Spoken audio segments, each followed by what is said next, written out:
kisah yang tak jelas. Kenapa pula banyak sekali bila media sosial, bila dah ada media sosial, banyak pula novel-novel tak jelas, novel isekai lah, novel cinta lah, novel mati ulang balik, padahal mana boleh. Takut itu akan merosakkan hati di media sosial. Banyak sekali berharap tak ada lagi yang macam itu. Kalau dibuat animasi pun rasa tak bagus, tapi sesuai untuk dihina sahaja. Bukan senang nak cari novel yang bagus.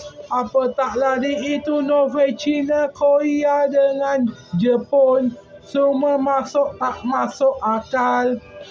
Aku tahu mereka memang negara. Aku tak nak cakap takut dikira rasis ataupun menghina perkataan itu.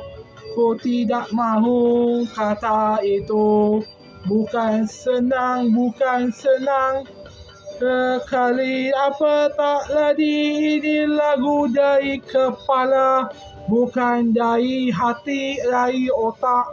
Aku tak faham kenapa asyik ingat novel-novel itu, padahal tidak bagus sama sekali. Kenapa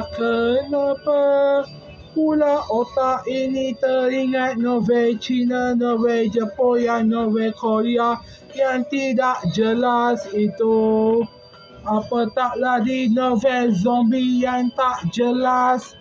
Ini pula nak buat lagu 5 kali sahaja, tapi lebih baik siapkan sampai penuh. Bukan senang, apatah lagi kerja pun susah. Nak cari kerja bukan senang. Ini pula buat lagu nyanyi dari kepala. Otak sakit otak, sakit otak otak.